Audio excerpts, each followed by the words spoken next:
Hello बच्चों, आज अपन आपके क्लास 12 मैथमेटिक्स का चैप्टर नंबर 2 स्टार्ट करेंगे। यह आपका प्रतिलोम वर्तीय फलन है, इन्वर्स ट्रिग्नोमेट्री फंक्शन। इसको शॉर्ट में अपन ITF भी बोलते हैं। आपने पिछली क्लासों में देखा होगा, आपने मैट्रिक्स भी पढ़ा, सारणिक भी पढ़ा, व्युत्क्रम मैट्रिक्स के बारे में पढ़ा और उसके बाद अपन ने और बहुत सारी चीज़ें पढ़ी आपने और क्वेश्चन भी किए। यदि उसमें फिर भी कोई प्रॉब्लम आए तो अपन उसका सॉल्यूशन करेंगे, एक वीडियो बना देंगे आपके सारी प्रॉब्लम्स का। तो आप मुझे क्वेश्चन भेजें जो आपको नहीं आए, ठीक है। तो आज अपन नया चैप्टर स्टार्ट करते हैं, नई चीज़ पढ़ते हैं। क्या नाम है चैप्टर का? प्रतिलोम वर्तीय फलन, या फिर इसको प्रतिलोम त्रिकोणमितीय फलन भी कहते हैं, ठीक है। तो एग्ज़ाम में इसके केवल 2 क्वेश्चन आते हैं। एक तो आपका 1 नंबर का क्वेश्चन आता है और एक क्वेश्चन आपका 3 नंबर का आता है, ठीक है बेटा।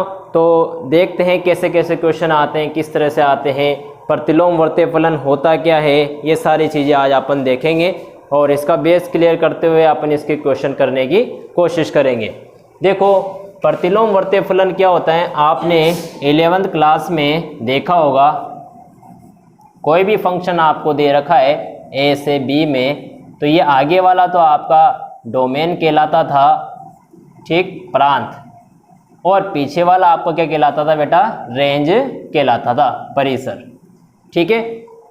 ये फंक्शन कोई भी आपको दे रखा है A से B में, तो आगे वाला डोमेन, पीछे वाला रेंज कहलाता था। और यदि मुझे इसी फंक्शन का यदि इन्वर्स ज्ञात करना है, जब भी कोई फंक्शन का मुझे इन्वर्स ज्ञात करना हो, तो आपका जो डोमेन है वो रेंज में चेंज हो जाता है, और जो रेंज हो किस में चेंज हो जाती है? आपकी डोमेन में चेंज हो जाती है। लेकिन शर्त है, कोई सी भी फंक्शन का अपन इन्वर्स तभी ज्ञात कर सकते हैं जब आपका फंक्शन जो दे रखा है वो आपका 1 1 और ऑन टू हो। 1 1 मतलब एक ही हो, और ऑन टू मतलब क्या हो? आच्छादक। यदि पहले आपको फंक्शन देखना पड़ेगा कि आपका फंक्शन एक ही है या आच्छादक। यदि आपका फंक्शन एक ही और आच्छादक मतलब 1 1 ऑन टू, जो क्लास 11 में आपको सिखाया गया फंक्शन चैप्टर में, यदि आपका फंक्शन 1 1 ऑन टू होगा, तभी जाकर अपन किसी फंक्शन का इन्वर्स ज्ञात कर सकते हैं। तो इसी चैप्टर में अपन क्वेश्चन के इन्वर्स ज्ञात करना सीखेंगे। अब आगे देखो क्या है इसका मतलब। जैसे आपने देखा होगा, कोई सा भी फंक्शन था मेरे पास बेटा, sin x था, ठीक है। इसका डोमेन तो R था, ठीक, और इसकी रेंज कहाँ से कहाँ तक थी? -1 से लेकर 1 तक। मतलब ये तो आपकी रेंज हो गई, और ये आपका -1 से लेकर कहाँ तक? 1 तक है। तो इसकी सारे रियल नंबर्स की, रियल नंबर है ये, ठीक है। इसकी ये इमेज, इसकी, फिर इसकी है, इसकी है, फिर ये ऐसे इसकी इमेज बन रही है। लेकिन यहाँ पर देखते हैं बेटा, अब देखते हैं sin x का क्या इन्वर्स ज्ञात कर सकते हैं कि अपन। देखो, एक एलिमेंट्स की 2 इमेज बन रही है, ठीक है। एक एलिमेंट्स की 2 इमेज बन रही है, मतलब ये आपका फंक्शन 1 1 नहीं है। इसका मतलब अपन क्या देखते हैं बेटा, sin x का अपन इन्वर्स ज्ञात नहीं कर सकते। इस स्थिति में जब आपका डोमेन क्या हो बेटा? R हो, और ये फंक्शन आपका 1 1 नहीं हो रहा, 1 1 ऑन टू नहीं हो रहा, इसका मतलब क्या करेंगे? इसका सॉल्यूशन करने के लिए आपका जो डोमेन है इन्होंने छोटा कर दिया। वो छोटा क्या? आपकी जो डोमेन लिया बेटा इसने -π/2 से लेकर π/2 ले लिया। इस डोमेन के अंदर आपकी रेंज का मान -1 1 ही आएगा, ठीक है। मतलब एक एलिमेंट्स की इसमें एक ही इमेज बनेगी। इस कारण आप sin x का क्या ज्ञात कर सकते हो? इन्वर्स फलन ज्ञात कर सकते हो। ये इन्होंने किया, पहले R था तो इसको मैंने छोटा कर दिया, वैज्ञानिकों ने छोटा कर इसकी डोमेन क्या बता दी बेटा? जब इसकी डोमेन -π/2 से π/2 के बीच होगी, तो ही एक एलिमेंट्स की एक ही इमेज बनेगी, तब जाकर अपन साइन फलन का इन्वर्स ज्ञात कर सकते हैं। क्योंकि मैंने परिभाषा ही ये लिखाई इन्वर्स फंक्शन की कि कोई से भी फंक्शन का अपन तभी इन्वर्स ज्ञात कर सकते हैं जब उस फंक्शन का 1 1 और ऑन टू हो। लेकिन sin x 1 1 ऑन टू नहीं था इस डोमेन में, इसलिए इसकी डोमेन को मैंने अपने छोटा करके -π/2 से π/2 किया, और इसकी रेंज क्या आएगी? -1 से 1 तक। अब देखेंगे अपन साइन पाई बाय 2 का मान 1 होता है और साइन माइनस पाई बाय 2 का मान क्या होगा -1। तो इसका मतलब क्या है, एक एलिमेंट्स की एक ही इमेज बन रही है। तो इस स्थिति में अपन साइन इनवर्स ज्ञात कर सकते हैं। जब साइन इनवर्स ज्ञात करेंगे तो आपका जो ये डेटा रेंज दिख रहा है ये तो डोमेन बन जाएगा, और जो आपकी रेंज दिख रही है वो ये जो आपकी रेंज दिख रही है वो तो डोमेन बन जाएगा। जो डोमेन दिख रही है वो किस में चेंज हो जाएगी, रेंज में। देखो अब साइन इनवर्स, जैसे अपन ने साइन इनवर्स करा वैसे ही कोस इनवर्स भी करेंगे, टेन इनवर्स भी सीखेंगे, कोसेक इनवर्स एक्स भी, सेक इनवर्स एक्स भी, और ठीक है 6 के 6 फलन क्या सीखेंगे अपन। और आपने देखा कोई सा भी साइन एक्स का ग्राफ देखो, साइन एक्स का ग्राफ आपका ऐसा था, आपने देखा होगा साइन एक्स का ग्राफ ऐसा है, ठीक। इसकी रेंज कहाँ से कहाँ तक थी, -1 से 1 तक। लेकिन जैसे अपन साइन इनवर्स एक्स का ग्राफ देखेंगे तो आपकी रेंज चेंज हो जाएगी, आपका जो ग्राफ आएगा वो कैसा आएगा बेटा, ऐसा आएगा, ठीक है। आपकी रेंज -1 से 1 बदल कर क्या हो जाएगी, -π/2 से π/2 हो जाएगी। कि यहाँ लिख रहा है सारी चीजें देखो, साइन इनवर्स एक्स इसका डोमेन क्या हो जाएगा बेटा, -1 से 1, और आपकी रेंज क्या हो जाएगी इसमें -π/2 से π/2। जो आपका साइन एक्स का ग्राफ ऐसे था, ठीक है, वो अब कैसा हो जाएगा, y एक्स पर आ जाएगा, इसका विपरीत ऐसे हो जाएगा। और आपकी रेंज कहाँ से कहाँ तक हो जाएगी इसकी, -π/2 से लेकर π/2, -π/2 से लेकर π/2 तक। और यहाँ क्या थी बेटा, -1 से लेकर 1 तक। तो साइन एक्स कोस एक्स सबका अपन ने थोड़ा इसकी आपका जो डोमेन दे रखा है उसको ऐसे चेंज कर और रेंज की तुलना में लाकर अपन क्या करेंगे बेटा, इसको इनवर्स फंक्शन के रूप में बनाएंगे। अपन इनवर्स फंक्शन तभी ज्ञात कर सकते हैं कोई से फलन का तब वो 1/1/2 हो, मतलब एक एलिमेंट्स की आपकी एक ही इमेज बन रही हो। अब देखो ऐसे तो साइन एक्स का जो रेंज था वो ये होती है डोमेन, और रेंज ये होती है। लेकिन इनवर्स में जो आपका रेंज था वो डोमेन में बदल गया, और जो डोमेन था वो किस में बदल जाएगा, रेंज में बदल गया। सेम यही प्रोसेस आपकी कोस इनवर्स एक्स के लिए भी है। इसकी डोमेन क्या होती है, -1 से 1, और रेंज क्या होती है, 0 से π होती है। कोसेक इनवर्स एक्स की डोमेन ये होती है और रेंज बेटा ये होती है। आपने 11th में पढ़ा होगा कोसेक एक्स का, यहाँ इनवर्स है, बस चेंजिंग क्या आ गया, आपके जो डोमेन था वो रेंज में बदल गया, जो रेंज था वो किस में आ गया, डोमेन में आ गया। सेक इनवर्स एक्स का डोमेन ये है और आपकी रेंज ये है।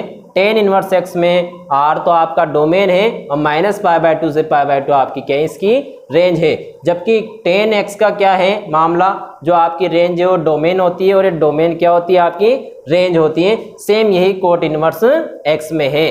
अब आपका क्वेश्चन यहाँ से कैसे बनता है, एग्जाम में क्या करता है, कोई सी भी आपको वैल्यू दे देगा, sine inverse -1/2, sine inverse -√3/2, cosec inverse -1/2, वो कहेगा इसका मुख्य मान ज्ञात कीजिए। मुख्य मान को इंग्लिश में कहते हैं बेटा प्रिंसिपल वैल्यू।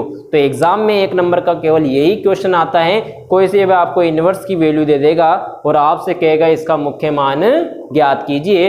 तो जितनी भी ये आपको नजर आ रही है या आपकी रेंज है, प्रिंसिपल वैल्यू है आपके किसके, फंक्शन की प्रिंसिपल वैल्यू है। जो भी मान लो साइन इनवर्स एक्स का आपका मुख्य मान आएगा वो -π/2 से π/2 के बीच ही आएगा, और कोस इनवर्स एक्स का जो आपका प्रिंसिपल वैल्यू मतलब मुख्य मान आएगी वो 0 से π के बीच में आएगी, और कोसेक इनवर्स की आपकी इसके बीच में आएगी। तो आपके बात क्या समझ में आई, अपन ITF पढ़ रहे हैं, मतलब इनवर्स ट्रिग्नोमेट्री फंक्शन पढ़ रहे हैं। कोई सी भी फंक्शन का आपको इनवर्स ज्ञात करना है तो सबसे पहले आपको पता होना चाहिए वो फंक्शन आपका क्या हो बेटा, 1/1/2 हो, तभी जाकर अपन किसी भी फंक्शन का इनवर्स ज्ञात कर सकते हैं। और आपने देखा होगा जो साइन एक्स का ग्राफ है उसका जो डोमेन था वो रेंज में चेंज हो जाएगा अब इनवर्स में, और रेंज किस में चेंज हो जाएगी, डोमेन में। तो आपका ग्राफ भी चेंज हो जाएगा। इनके इनवर्स वाले के सारे ग्राफ आपको एक वीडियो में दिखा दिए जाएंगे। एक वीडियो में सिखा दूंगा मैं आपको इनवर्स ट्रिग्नोमेट्री फंक्शन के जितने भी ग्राफ है, जबकि साइन एक्स कोस एक्स के आपको 11th में सिखा दिए गए। ठीक है बच्चों, तो आगे अपन मुख्य मान ज्ञात करना देखते हैं, क्वेश्चन करते हैं इस बारे में, कैसे क्वेश्चन आपके एग्जाम में आते हैं देखते हैं।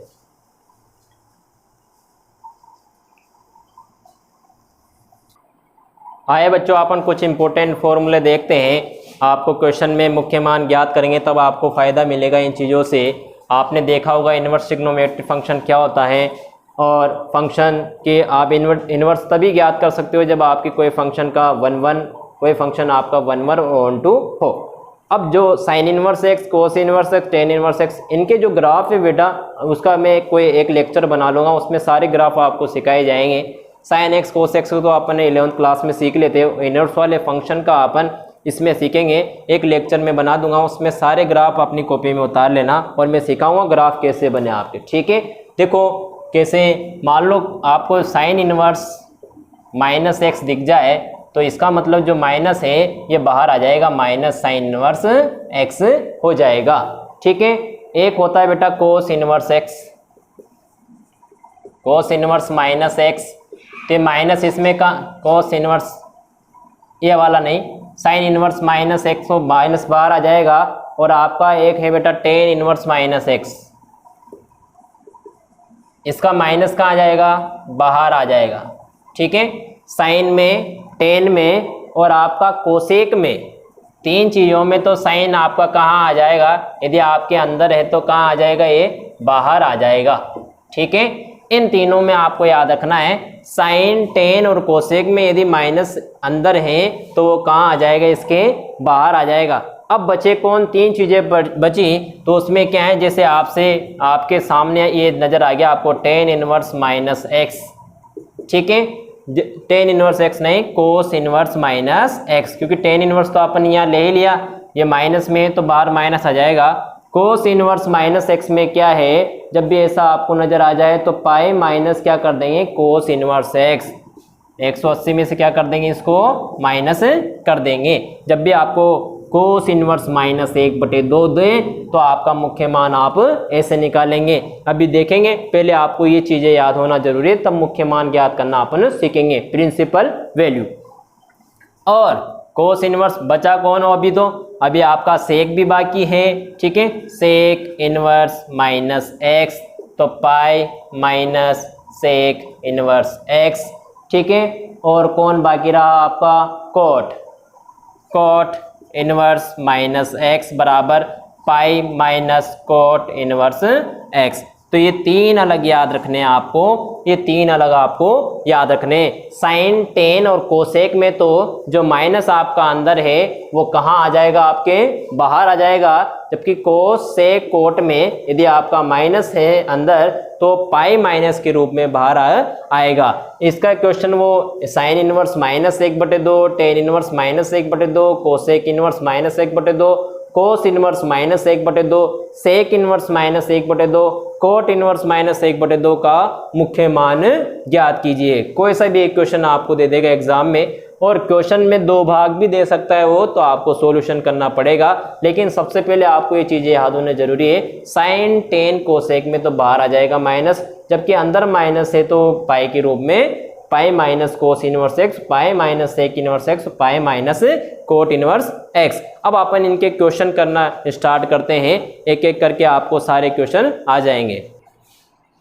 चलो बच्चों, अब अपन एग्जाम्पल करते हैं। आपसे एग्जाम में पूछ लिया साइन इनवर्स माइनस 1/2 का मान ज्ञात कीजिए। ठीक है, तो पहले एग्जाम्पल करते हैं। जब भी एग्जाम में आपके ऐसा क्वेश्चन आए साइन इनवर्स माइनस 1/2 का मान ज्ञात कीजिए, मुख्य मान ज्ञात कीजिए, 1 नंबर में पूछता है, तो सबसे पहले आप इस मानेंगे बेटा फंक्शन को y के बराबर माना, साइन इनवर्स माइनस 1/2 बराबर y। ठीक है, क्या मानेंगे, सबसे पहले इसको y के बराबर मानेंगे, फिर आपका ये इनवर्स ये उधर जाते किसका हो जाएगा, साइन माइनस 1/2 बराबर क्या हो जाएगा, साइन y। ठीक, ये उधर जाते क्या हो गया, साइन y, माइनस भी उधर भेज देते हैं अपन, 1/2 बराबर माइनस साइन y। आपने अभी पढ़ा था साइन माइनस एक्स क्या होता है, माइनस साइन एक्स होता है। यदि आपके बाहर माइनस है तो ये क्या आ जाते हैं, अंदर आ जाता है। तो देखो 1/2 बराबर साइन माइनस y।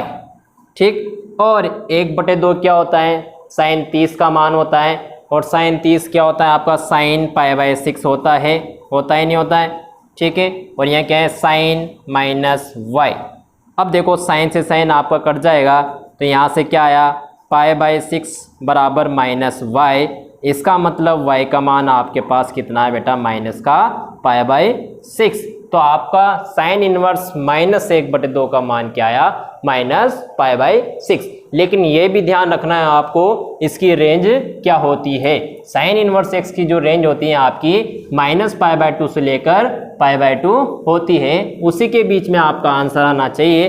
क्या -π/6 आपको बिलोंग कर रहा है क्या, -π/2 से π/2 के बीच में, हाँ कर रहा है। ये जो -π/6 आपकी वैल्यू है इसके बीच में आनी चाहिए। तो आपको क्या बात समझ में आई, जब भी आपको कोई सी फंक्शन की इन्वर्स वाले फंक्शन की वैल्यू निकालनी है, सबसे पहले आप उसको y के बराबर माने, और साइन इन्वर्स उधर जाएगा तो किसका हो गया, साइन y। फिर ये माइनस उधर गया और आपने देखा साइन, ये साइन में जो बाहर माइनस होता है वो कहाँ चल जाता है, अंदर।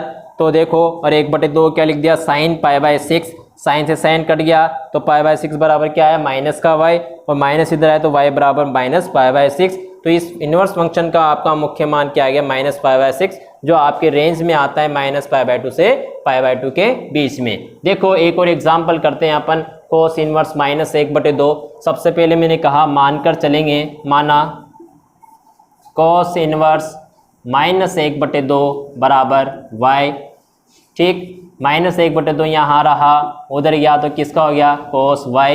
ये माइनस उधर चल गया तो ये माइनस हो गया, ठीक है। अब आपने देखा था जब भी कोस में बाहर माइनस आए तो अपन क्या लिखते थे, कोस π-y, ठीक है। इसका मतलब ये है आपका, जब भी कोस में आए तो π-y के रूप में लिखते हैं उसको। तो देखो कैसे, 1/2 बराबर कोस π-y। 1/2 कौन सी वैल्यू होती है, 30। कोस 30 क्या होता है, π/3 होता है, कोस π/3। कोस 60 का मान होता है ये 1/2, π/6, π/3, ठीक है, बराबर कोस π-y। अब देखो कोस π/3 आपका 1/2 होता है, कोस 60 का मतलब 1/2। कोस से कोस कट गया तो क्या बचा आपके पास, π/3 बराबर π-y। मुझे किसका मान चाहिए, y का। ये माइनस के y इधर आया तो किसका हो गया, प्लस के। ये π/3 उधर गया किसका हो गया, माइनस का। एलसीएम लिया 3π -π, तो मतलब क्या आ गया, 2π/3। y का मुख्य मान आपका इस इन्वर्स फलन का, कोस इन्वर्स -1/2 का जो मान आया आपका वो कितना है बेटा, 2π/3। और आपके कोस इन्वर्स वाले फंक्शन की जो रेंज होती है वो कहाँ से कहाँ तक होती है, 0 से पाई के बीच में होती है। क्या 0 से पाई के बीच में 2π/3 आता है क्या, हाँ ये इसको क्या करता है, बिलोंग करता है। इसका मतलब आपके इस फंक्शन का मान कोस इनवर्स -1/2 का जो मान आया वो क्या आया आपका, 2π/3 आया। इस तरह से अपन इन क्वेश्चन को कर सकते हैं। आपके एग्जाम में यदि ऐसा क्वेश्चन आ जाए तो आप सबसे पहले उसको y के बराबर मानना। आपको ध्यान रखना है कि साइन x में आपको, ठीक है बेटा। तो आगे अपन क्वेश्चन करने की कोशिश करते हैं।